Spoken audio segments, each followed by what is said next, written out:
આપણા રાજનેતાઓ વચન આપે છે કે આજે હું રસ્તે રસ્તે રેસ્ટોરન્ટ બનાવી દઈશ, તમને ખાવાનું મળી રહેશે, ઘરે ઘરે ટોયલેટ બનાવી દઈશ, તમારે ઘરે જવાનું રહેશે, બહાર કોઈએ જવાનું નથી.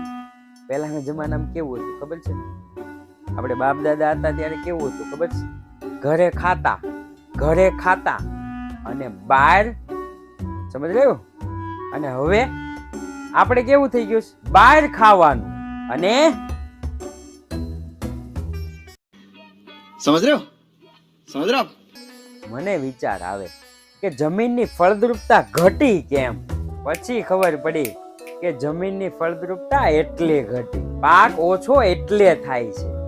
રાસાયણિક ખાતરના લીધે પાક ઓછો થાય છે એમ નથી સાહેબ. પાક ઓછો, સમજી ગયા ને?